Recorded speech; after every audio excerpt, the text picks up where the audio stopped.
Oh boy, a new Sonic Forces trailer. I hope they reveal who the new character is because I sure as heck hope it's not Bubsy. Ooh, a new hero will rise. Bubsy. Bubsy. It's not Bubsy. I didn't think it was Bubsy. Is that Sonic? Oh my gosh, he's customizable! The rumors are true! The rumors are true! Oh my gosh, this is gonna suck. TripleJump. Hello everyone. TripleJump here, and I just watched the Sonic Forces trailer and my opinions are very mixed. I'm not sure what to make of this, but if they implement it well, it can be cool. But to fully convince myself of this, instead of just going all paranoid and shouting, "It's the end of Sonic, we're all doomed," because we all know that's not true, I decided to make a top 5, my first top 5 reasons why customizable Sonic characters might actually be something really cool. 5. Okay, started off with is number 5, nice references in gear. Now, we've already seen in one of the frames, I guess, of the trailer, is a Chow costume for the character.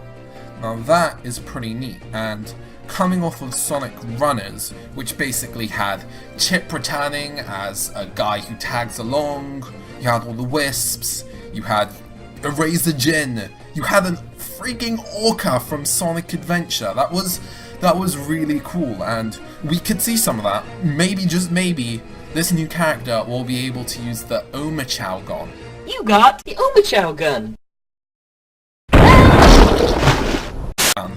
The Omachow gun from Shadow the Hedgehog. He'd shoot Omachow heads. It was hilarious, and it was like Sonic making fun of himself. Sega and everyone making fun of themselves. And that would be a really cool idea. I would really like to see that return, and other cool references. 4. Okay, here's number 4, replay value. I mean, you didn't really think you'd get all of that equipment from the start, did you? No. You have to play through the game. You need to get collectibles. You need to earn those costumes, probably. I don't know, because I don't have the game yet, but it's a pretty safe assumption because there's a lot of gear. A lot. And collecting all the gear is good replay value in itself. You go back to previous stages, you get things. It means that it's probably going to be a longer game than Generations, which already had a lot of good replay value. But there's a lot of gear there, and we have no idea how much of it you start off with. But the cool part is, the gear seems to have effects, which I'll talk back on later, because that's another one of my points. But yeah, replay value is a good thing, especially considering how short Sonic games can be. At least the modern ones. Let's not talk about Sonic 06 in this video. I don't need to be any more paranoid than I already am. Okay. 3. Number 3, a unique experience. See, when you're making your own customizable character, if you're actually playing this game seriously, you're not making a meme, which is totally fine, or taking a character that already exists, which is also fine, but you make your own unique character with its own unique name, personality, whatever functions you're allowed to use. The more options you have, which you seem to have a freaking lot of, which I reiterate, a lot, it means that everyone's experience will be unique. My custom character with his fire gun is going to be completely different to your Sonic the Hedgehog with the Omachow gun and meme ruffle face on the shoulder. You guys are weird! I don't get you, but yeah, unique experience, awesome. My Sonic game is going to be completely different to yours, and that's cool. 2. Okay, number 2, gameplay variety. Like I said before, at the very least, so far we've seen that you can change weapons. We've seen Hero use the fire gun, and I'm sure there are a lot of other options like ice guns, swords, I hope.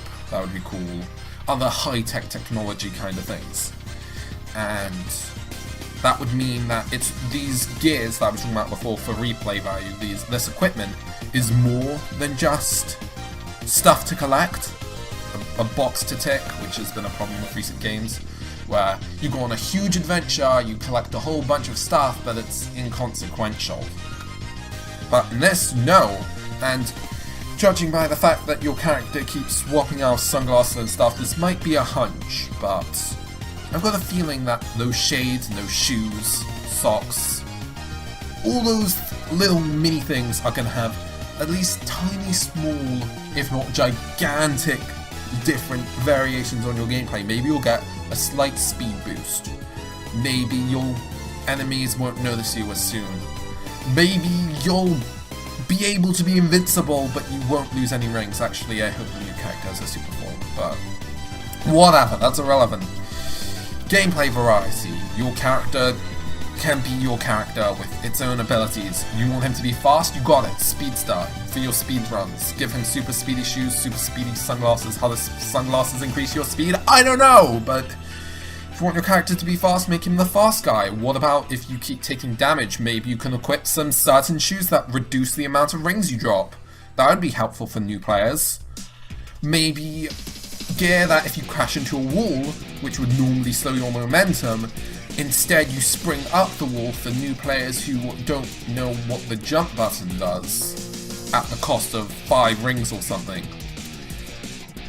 Just make it like it's an option. You don't have to equip it if you don't want to.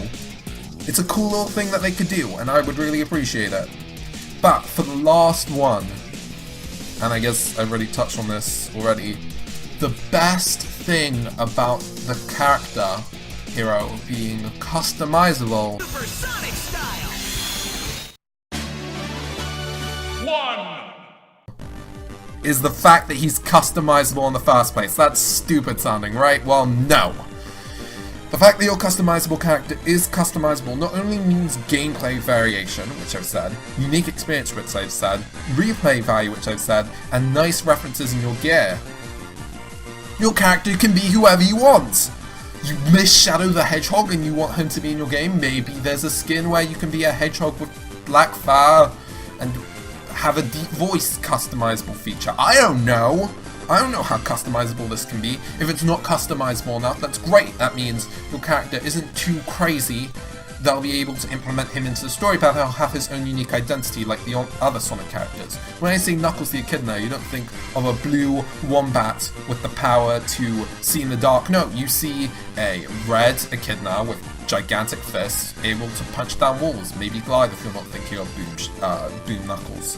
But what we're talking about right here is if you don't have a lot of customizable features, your character will be distinctive, have his own identity across everyone, and that'll mean that maybe the story's more interesting, which was my first, most, and biggest concern about the customizable characters. Even though a lot of people don't care about story in a Sonic game, it is still there, and it makes me happy, so I want it to still exist.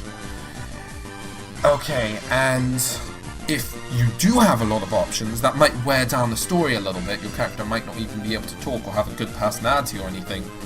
But if you had a lot of customizable features, like it seems like you have a lot, that would be nice. It would be nice that you have a lot of customizable features, because your character has its own unique identity of your own.